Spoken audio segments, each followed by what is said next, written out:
Producciones Mapén presenta Glosa con J.M. Hidalgo. En nuestro programa de hoy haremos un análisis a las pretensiones del doctor Guido Gómez Mazara de optar por la presidencia del Partido Revolucionario Moderno. Lo hace en base a su formación política, a su espíritu democrático enarbolando la bandera de Peña Gómez, sin dejar de tirar sus indirectas a un grupo de funcionarios del gobierno a los que cataloga de prepotentes, altaneros, arrogantes, oportunistas, descarados y otras clasificaciones. Daremos un vistazo al inicio, que no es más que la continuación de la verja perimetral fronteriza que tiene meses haciéndose, pero que ahora será un pequeño muro de 53 kilómetros para luego completar hasta 160 kilómetros, dejando libre los 231 kilómetros restantes de los 391 que mide nuestra frontera. Finalmente, daremos un vistazo a los últimos acontecimientos sobre la crisis ucraniana. Aquí iniciamos Glosa. Usted está viendo Glosa con J.M. Hidalgo. La semana pasada, el líder político Dr. Guido Gómez Mazara, ex consultor jurídico en el gobierno de Hipólito Mejía, oficializó públicamente sus aspiraciones a ser presidente del Partido Revolucionario Moderno, posición que actualmente desempeña José Ignacio Paliza, actual secretario de la presidencia. Tenemos que reconocer que Guido goza de gran popularidad frente a la masa PRMista y también goza de mucho respeto frente a los líderes de oposición.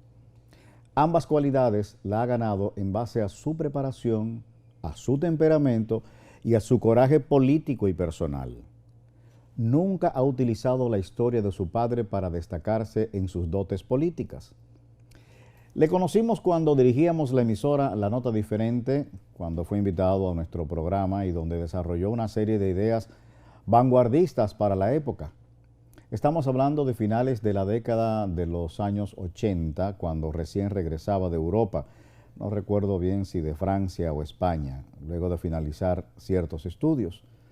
Desde entonces empezó su recorrido por los medios de comunicación, atrayendo a un sinnúmero de jóvenes progresistas con ideas frescas para la aplicación en la política dominicana. Su participación en el Partido Revolucionario Dominicano siempre fue en defensa de la democracia. Democracia en la forma de gobernar el país y democracia interna en su partido, algo que siempre criticó y por la cual fue sacrificado en diversas ocasiones. Tanto así que al final, cuando se divide el PRD, permanece en el mismo para librar una dura batalla frente a su actual presidente, Miguel Vargas Maldonado, por rescatar el partido por la memoria de José Francisco Peña Gómez de lo que él denominó como una empresa de Miguel. Durante ese periodo de juicios y sentencias, Guido mostró lo que en principio de su llegada al país no tenía. Nos referimos a la paciencia. En su juventud y ya integrado a la política vernácula, siempre mostraba un temperamento aguerrido, de mucho brío, y que le ganó la fama de ser no tan solo contestatario, sino difícil de controlar. Sin embargo, en su lucha interna en el PRD, agotó con tolerancia todos los métodos y todos los plazos para que se hiciera justicia a su favor. Bueno, pero esta no es la historia que interesa por ahora. Guido ha sido una persona convencida de sus ideas y que las mantiene por encima de todo, pero con gran ventaja frente a los otros que solo se obsesionan con sus ideas sin argumentarlas. Guido goza de una gran preparación política en el ámbito nacional y con un vasto conocimiento de la política internacional o global. Sus estudios académicos le sustentan todas y cada una de sus ideas y le contribuye además su pragmatismo. No se limita a los estudios. Es capaz, y lo ha demostrado, de ser un dirigente barrial, popular y que se mezcla con la gente humilde. Aún hoy en día, cuando su partido está en el gobierno, no deja de advertirle a los dirigentes de esa organización su ruptura con la base popular del PRM, descendiente del PRD. Sus críticas a ciertas acciones que considera alejan al PRM de sus bases, siendo rígidas, no dejan de ser consejos a su organización. Veamos parte de su discurso en el lanzamiento de sus aspiraciones a la presidencia del PRM. Muchos compañeros y compañeras no están conformes y tienen razón. La lucha política, cuando garantiza la retribución al esfuerzo electoral, llena de satisfacción a los activistas y dirigentes, pero también provoca una lesión irónicamente olvidada: la obligación de asociar la victoria en un acto de inclusión y oportunidad a los tradicionalmente excluidos. Y es que la fuerza electoral victoriosa hace 2 años proviene de un partido estrechamente vinculado a los sectores populares. Y estos no pueden ser olvidados bajo argumentos excluyentes y distantes de la realidad. Manifiesta la inconformidad de sus compañeros de la base, a los que les da la razón en directa crítica a la dirigencia del partido. Argumenta que muy satisfechos se sienten los dirigentes cuando obtienen un triunfo electoral, pero que trae como consecuencia que se olvidan de brindar las oportunidades en un acto de justicia de los activistas que salen a las calles en búsqueda de la victoria. Es decir, una exclusión de los dirigentes medios y miembros de la base. Dicho sea de paso, esto ocurre en todos los partidos una vez suben a las escalinatas del Palacio Nacional, uno más que otro, pero la misma actitud. Guido saca a relucir que en el caso particular del PRM, el triunfo electoral está estrechamente ligado a los sectores populares. Es aquí donde pone de manifiesto lo que desde hace tiempo viene exponiendo sobre el descuido de esas bases por parte de los funcionarios actuales en el gobierno. Y fue mucho más preciso. Quiero decirlo con la franqueza que me caracteriza: las inexplicables y malditas exigencias del currículum y del perfil representan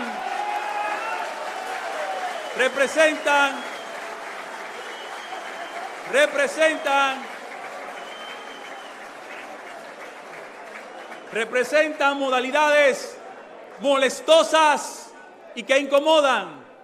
Y yo le pregunto a ustedes, ¿a quién de ustedes le hablaron de currículum cuando tenían que salir a buscar los votos para el triunfo en los barrios y los callejanos del país? Una dura crítica a las actuales autoridades del partido y a sus altos dirigentes que hoy ocupan posiciones importantes en el gobierno. Un señalamiento que sintoniza con la mayoría de los miembros del PRM, que son individuos populares y que son los que hacen el trabajo de calle en medio de una campaña electoral y los que defienden en las calles las ejecutorias de su partido. La burocracia arropa a los partidos en el poder y olvidan a su masa necesitada y arriesgada a cualquier cosa para ver a su partido, para ver a su presidente al mando de la cosa pública, pero con la esperanza de que sus vidas mejoren en condiciones y bienestar. Una manifestación de disgusto generalizado que pone en dudas la popularidad del gobierno dentro de su seno mismo frente a las elecciones del 2024. Es aquí donde arremete contra sus funcionarios a los que llama enemigos. Parecería que Guido Gómez Mazara es el único que se ha percatado de que el triunfo del PRM fue circunstancial y de que el partido no cuenta con los mismos hombres y mujeres para las próximas elecciones. Fíjense cómo pregunta en alta voz sobre el entusiasmo de ellos para el 2024. Y a decir verdad, la gente nuestra está cansada de ver tantos enemigos disfrutando de espacios en el tren administrativo. ¿Acaso los nuestros, terriblemente insatisfechos, tendrán el mismo entusiasmo para la campaña del 2024? Con muestras como estas, es que una parte de la población y otros dirigentes políticos han manifestado el peligro que podría representar una reforma constitucional con el pretexto de hacer independiente la Procuraduría General de la República, pero por donde podrían colarse aquellas propuestas, sobre todo la de bajar el porcentaje y los votos del 50+1. Un proyecto de reforma constitucional bien lo puede proponer el Poder Ejecutivo, con tan solo el deseo de independizar la Procuraduría General de la República. Pero, una vez esté en el Congreso Nacional, bien pueden hacerse todas las modificaciones o nuevas propuestas que ellos consideren sin que el Poder Ejecutivo pueda hacer nada. Continuando con las palabras de Guido, este llama a la esperanza. Todavía estamos a tiempo, pero resulta impostergable cumplir con dos requisitos indispensables que son esenciales: mayor oportunidad en la administración para los hacedores de la victoria y colocar el partido en los rieles del proceso de elección de sus autoridades, dándole fiel cumplimiento a un mandato de la ley y fiesta democrática que significa la realización de la convención ordinaria para seleccionar sus autoridades. En esta parte, Guido deja cifrada sus esperanzas en que se recomponga el partido y enmiende sus errores, que lo señala muy claramente. Primero, que el gobierno se aboque a satisfacer las demandas de mejores condiciones de vida para sus miembros, permitiéndoles participar en el gobierno. Es decir, redimir sus aspiraciones brindándoles la oportunidad de pertenecer a la administración pública, a quienes él denomina son hacedores de la victoria. En segundo lugar, convocar a la realización de la convención ordinaria para las elecciones de sus autoridades.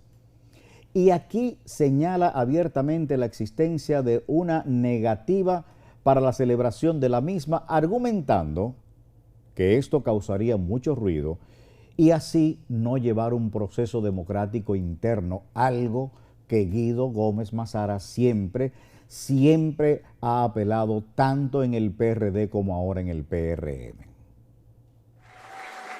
Y me pregunto, ¿por qué temer a una elección interna? ¿Quién ha dicho que una celebración de una competencia para medir liderazgo genera ruidos? ¿Y cuál es la locura de intentar modificar el método del voto universal, directo y secreto, que es la esencia de la actividad de hoy? Apelar a criterios selectivos y cercenar el derecho de las bases representa la negación de lo que representó el doctor José Francisco Peña Gómez. Es decir, las bases muy buenas para elegir a otros, pero impedidas de ponerle el tamaño a sus líderes. Por Dios, no nos subestimen. Tales intentos antidemocráticos obedecen al convencimiento de que las bases sabrán penalizar a los dirigentes prepotentes, altaneros, arrogantes, que utilizaron vilmente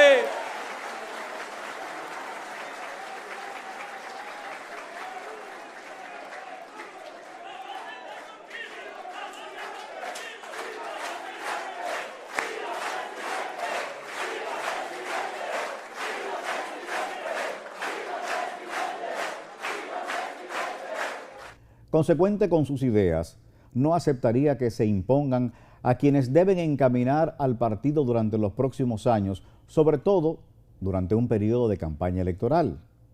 Como escucharon, Guido llama locura el intentar cambiar el método de elecciones del voto universal y secreto, tal como lo manifiesta, defendiendo tajantemente y con bravura el que las bases sean quienes determinen quiénes serán sus autoridades. Y advierte que esto no lo desean algunos dirigentes, hoy funcionarios, a quienes señala como prepotentes, altaneros, arrogantes, que se aprovecharon de los hacedores de la victoria, como él cataloga a la base PRMista. En ese momento, el público presente manifestó su deseo no de que Guido sea el presidente del Partido Revolucionario Moderno, sino que piden que sea presidente. Tremendo conflicto, ¿no? Y aspiraciones que no vemos mal por su injerencia en el pueblo y su potencial político, el hecho de que en algún momento aspire a la presidencia de la República. Si se fijan, en esta parte Guido muestra que se siente engañado o que lo quieren engañar, en el sentido de que considera que le quieren limitar sus aspiraciones, cosa que ocurrió en el PRD. Finalmente hace un llamado a sus seguidores a que el PRM para que se aboque a celebrar una convención libre, abierta, con el voto secreto de cada uno de sus miembros. Y es que, tal como veremos, Guido está confiado en todo el trabajo que ha venido realizando en las bases y los dirigentes medios en todo el territorio nacional, cuando señala que los conoce a todos y que hasta sabe dónde vive cada uno de ellos, y manifiesta su condición de ser un dirigente popular y, como dijimos al principio, con una preparación académica excelente, con dotes de liderazgo y con suficiente energía para enfrentar dentro y fuera del PRM a cualquier.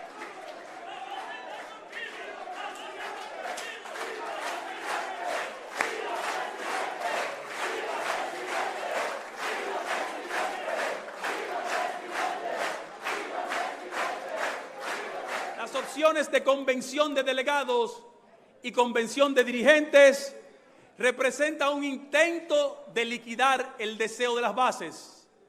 Y yo le pregunto a ustedes, ¿ustedes prefieren una convención de delegados? No. ¿Ustedes prefieren una convención de dirigentes? No. ¿Ustedes prefieren una convención por el voto universal, directo y secreto? Legalmente,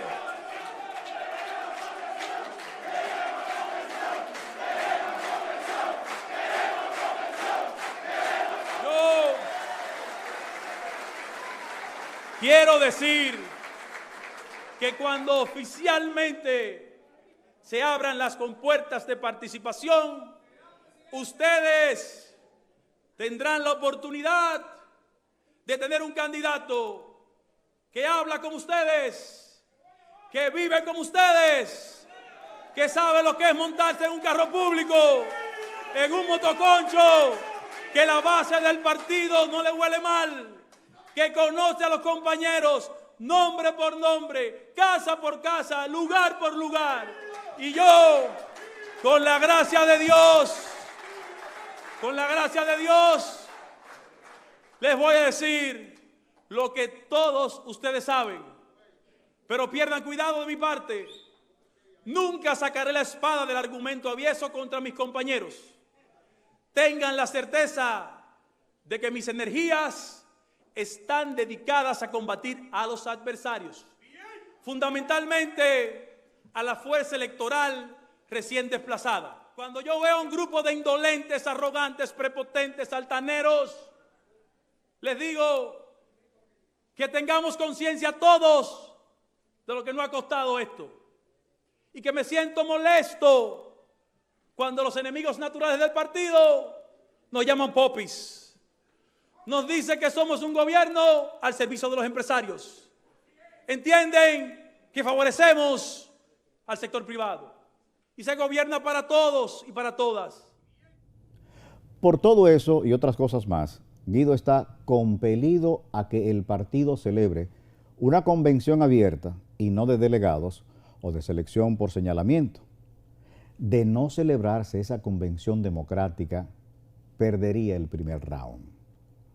Pensamos que su figura política podría afianzarse aún más dentro de sus seguidores, pero dejaría a un lado su importancia en el PRM, ya que algunos no quisieran estar del lado de los fracasados o vencidos, sino junto a los que potencialmente pueden ser los ganadores. Lo segundo sería ganar esa convención con el menor ruido posible. Si no gana esa convención, su derrota se vería como la incapacidad de poder concitar a todo un partido a su alrededor, y no tan solo perdería su postulación a la presidencia del partido, sino que futuras aspiraciones electorales podrían caer en la misma bolsa de la derrota. No necesariamente, pero las probabilidades y la percepción de triunfo se alejaría. Su aspiración a la presidencia del PRM es, por tanto, tan importante como para quien aspira la presidencia de la República. ¿Qué ha pasado en las últimas horas en Ucrania?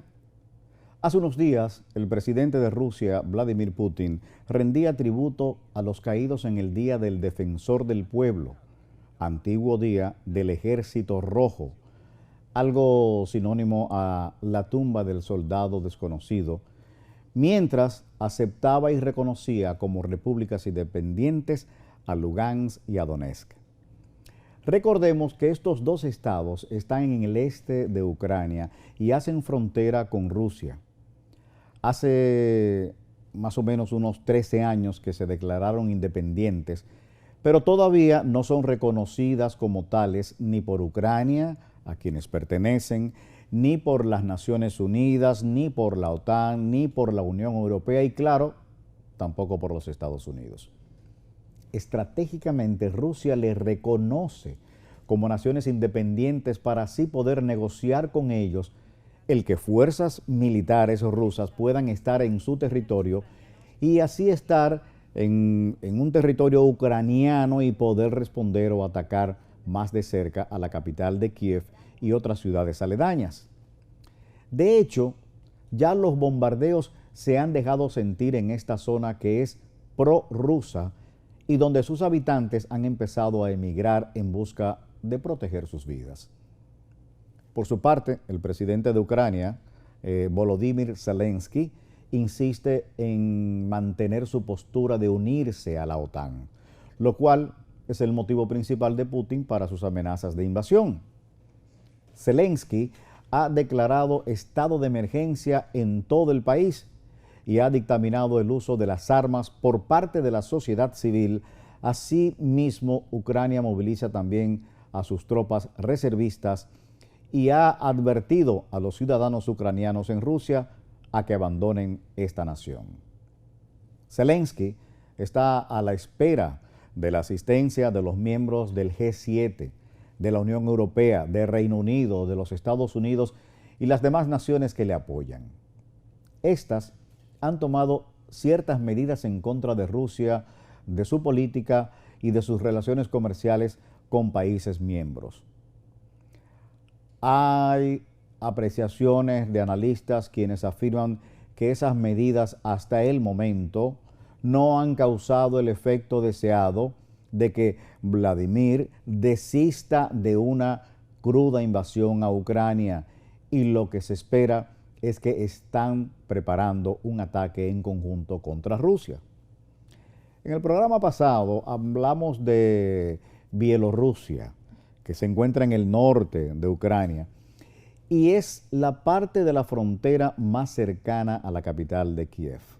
Siendo un estado independiente, allí Putin tiene un gran número de militares.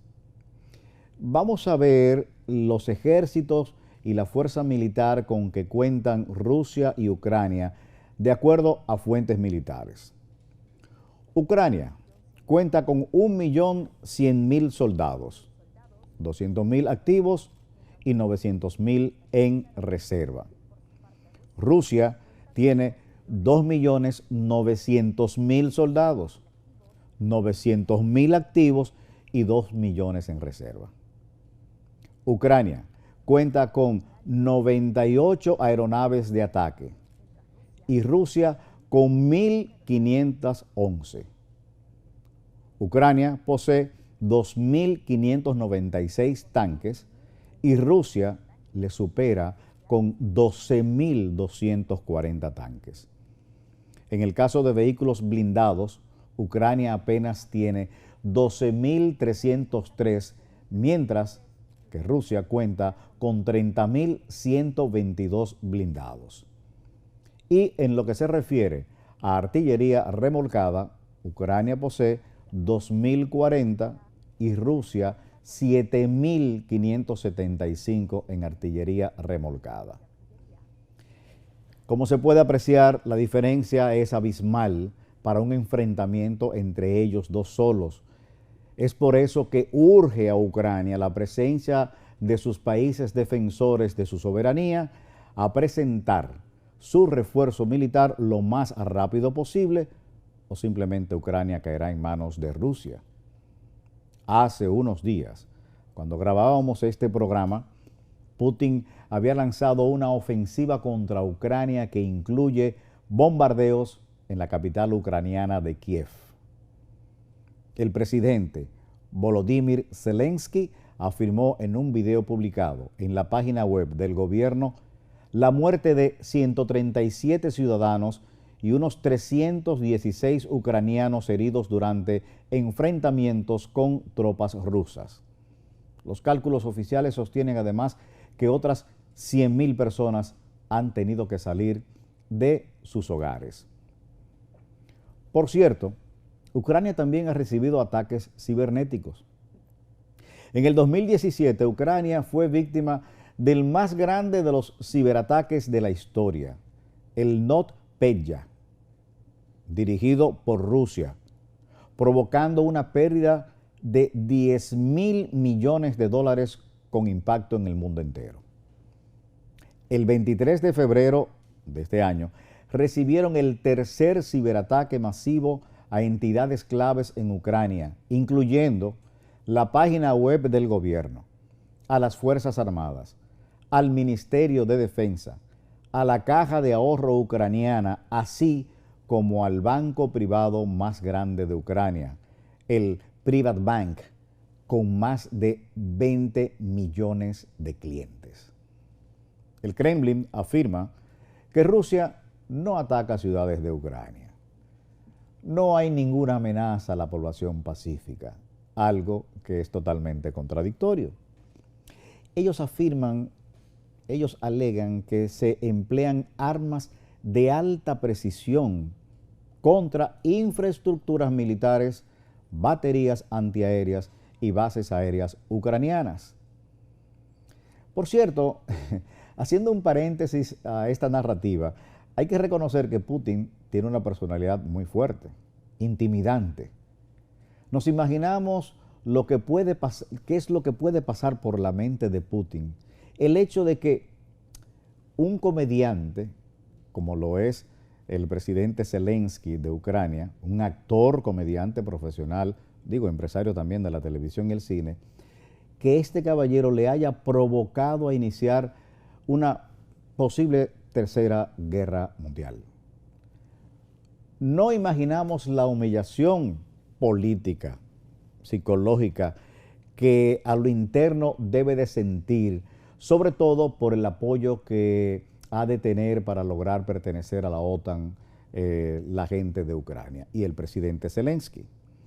Y hablamos de la personalidad de Putin por el hecho de que precisamente en estos días, cuando se consigue del Kremlin el apoyo para reconocer la independencia de la zona de Donbass ante una posición que él consideró disidente de sus decisiones de su jefe de inteligencia, Putin le humilla de esta manera.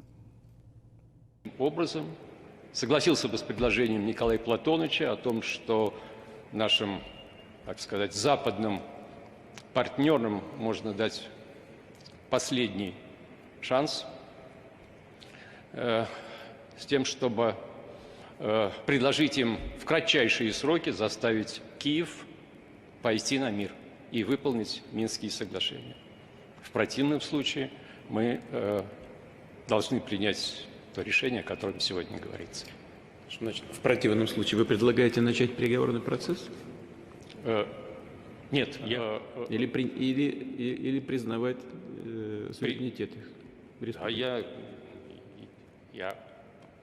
Говорите прямо. Я поддержу предложение о признании...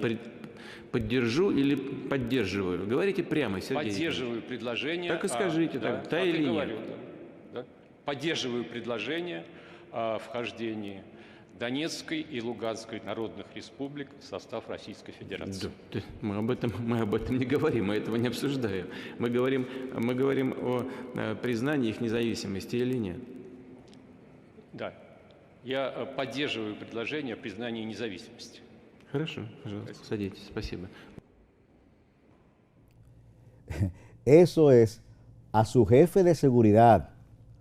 No acepta que le titubeen ni que no exponga su posición claramente y sin interpretaciones. No sabemos qué será de este señor en los próximos días. Pero bueno, la verdad es que la actitud del presidente ucraniano de mantener su posición para querer pertenecer a la OTAN, el no reconocer, y que nunca lo hará, la independencia de Lugansk y Donetsk, frente al no rotundo de Putin y de ganar terreno en Ucrania por la zona de Donbass, pone los pelos de punta a todo el mundo. Y más aún, cuando no se sabe cómo será la reacción desde el punto de vista armamentista de los aliados de Zelensky. La capital, Kiev, está siendo atacada por las tropas rusas y los habitantes que anteriormente no pensaban que serían atacados y que continuaban con un ritmo de vida normal, hoy han tenido que refugiarse en los túneles del metro y los refugios antiaéreos. Desde tempranas horas, todos los días, se escuchan las sirenas de alerta y los bombardeos en zonas aledañas a la capital. Su presidente dice que sus fuerzas están listas para defender a Kiev junto a sus aliados. Insólitamente, Putin dice que está dispuesto a ir a la mesa del diálogo con la condición de que Ucrania deponga las armas y las entregue. Es decir, le está pidiendo a Ucrania que se desarme, algo inaudito. Ciudadanos, como dijimos anteriormente, han salido de Ucrania a Polonia y otros países cercanos, mientras Volodymyr Zelensky ha confirmado que se mantiene en su nación. Usted está viendo Glosa con J.M. Hidalgo. Hace un tiempo, cuando se iniciaron los trabajos del hoy denominado muro fronterizo entre nuestro país y Haití, decíamos que lo que se estaba haciendo no era un muro, sino más bien la instalación de una verja ciclónica tan débil que hasta un ventarrón podría derribarla. De hecho, parte de esas verjas en la provincia de Pedernales fueron arrastradas fácilmente por la creciente de un arroyuelo. Lo que el presidente anunció como los trabajos de inicio de la construcción del anhelado muro fronterizo no es más que la continuación de esa verja perimetral que ya existe en menos de 50 kilómetros en la línea fronteriza, sobre todo por el lado de Pedernales. Claro, las características con que se dice se construirá esta obra en Dajabón conlleva otra estructura y, de acuerdo a lo anunciado, tendrá otros sistemas tecnológicos que contribuirán con la prevención del paso de ilegales a nuestro territorio. Este inicio de trabajo es la primera fase de apenas será de 53 kilómetros, de un total, bajo estas características nuevas, de 160 kilómetros. Nuestra frontera con Haití es de 391 kilómetros. Prácticamente sería la mitad de la frontera, de acuerdo a lo explicado por el ministro de Defensa de República Dominicana, el teniente general Carlos Luciano Díaz Morfa, Ejército República Dominicana, diplomado de Estado Mayor, y calculando las 70 torres y las 41 puertas de acceso para patrullaje, el muro tendría la presencia de militares cada 1,5 kilómetros aproximadamente, con fácil desplazamiento para dar respuesta a cualquier circunstancia que surja. El soldado dominicano ha ofrendado siempre sus desvelos y sus sacrificios más caros en la defensa de cada pulgada del territorio dominicano. Hasta hoy hemos garantizado la inmovilidad de las pirámides fronterizas y en la actualidad proyectamos la construcción de esta nueva verja perimétrica que constará aproximadamente de 160 kilómetros de verja física, consistiendo en un muro de hormigón armado visto y una estructura metálica con una altura total de 3.90 metros y una profundidad de desplante de 1 metro y un espesor de 0.20 metros. Esta verja estará acompañada por unas 70 torres de vigilancia y control y unas 41 puertas de acceso para patrullaje. En esta primera fase iniciamos con una construcción de 53.99 kilómetros de verja física con las características ya definidas y la misma cantidad de caminos operativos para patrullaje y mantenimiento a ambos lados del muro. Tendrán 19 torres de vigilancia y control, 10 puertas de acceso para patrullaje. Esto distribuido en 6 tramos estratégicamente establecidos, garantizando una respuesta en tiempo real a las necesidades de seguridad y defensa e impactando las provincias de Montecristi, Dajabón, Elías Piña, Independencia y Pedernales, lo cual aumentará los niveles de seguridad y control. Como lo hemos hecho desde antes de iniciar la construcción de esta verja, así como durante el desarrollo de los trabajos, los miembros de las Fuerzas Armadas continuaremos con el mismo celo en la patriótica e indeclinable misión de proteger cada palmo de nuestra patria. Con la construcción de esta obra, que cuenta con la diligente y clara decisión de nuestro señor presidente, quedan ejemplificadas las palabras que un día dijera nuestro patricio, el general de ejército Juan Pablo Duarte y Díez. Cito: el gobierno debe mostrarse justo y enérgico, o no tendremos patria y, por consiguiente, ni libertad ni independencia nacional.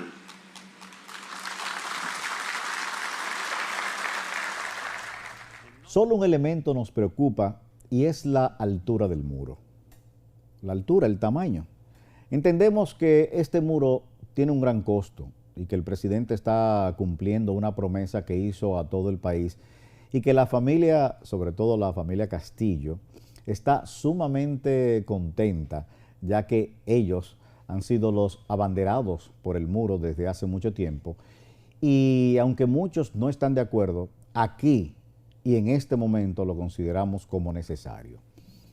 Quizás más adelante las circunstancias cambien y no sea tan necesario como hoy en día algo que es deseado por todos.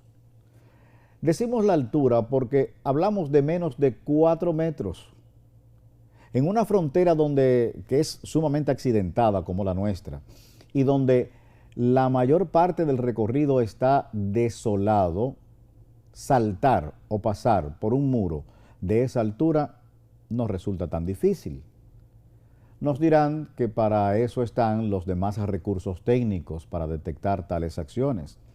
Bueno, no creemos que nadie lo haga por simple gusto o capricho. Ahora, pensemos en el estado en que viven miles de haitianos, quienes no ven obstáculo alguno con tal de poder conseguir una mejor situación de vida. La desesperación sube la adrenalina y los muros se convierten en volubles fácilmente.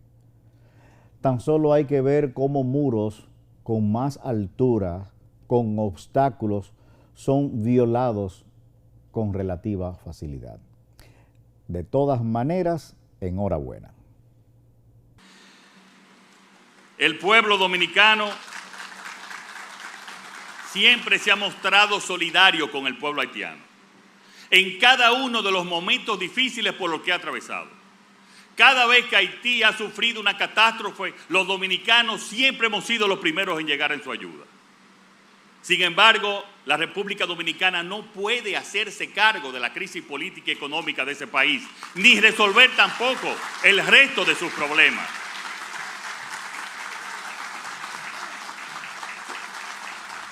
Esta parte nos resultó sumamente importante en las palabras del señor presidente, ya que insiste en destacar el espíritu de solidaridad que hemos tenido frente al vecino país, donde la crisis social, económica y política se ha adueñado de ella en perjuicio de sus ciudadanos y como riesgo para la integridad de nuestra dominicanidad. Reitera el llamado a las grandes naciones como Estados Unidos, Francia y Canadá para que vayan en auxilio de esa nación. Primero porque mantienen una estrecha relación comercial hoy en día y por sus relaciones históricas, idiomáticas y culturales. Solo organismos como la Unión Europea, que ahora tiene otras preocupaciones mayores con la amenaza de la invasión a Ucrania, y también la OEA y la participación de las Naciones Unidas. Qué bueno que el señor presidente dijera estas palabras. Con ellas, la República Dominicana manifiesta su derecho a defender su soberanía y con este muro, que sabemos no es la solución, servirá como paliativo muy importante para disminuir la migración ilegal y controlar el contrabando y la trata de personas. Señores, hasta aquí nuestro programa en el día de hoy de Glosa por AME Canal 47. Recuerde que nuestro programa se transmite los domingos a partir de las 10 de la mañana y se retransmite los martes a las 7 de la noche. Además, en nuestro canal de YouTube, JM Hidalgo, usted puede ver cada uno de los segmentos de este programa y al mismo tiempo ver también programas pasados. Hasta la próxima semana, JM Hidalgo se despide. Producciones Mapén presentó Glosa con JM Hidalgo.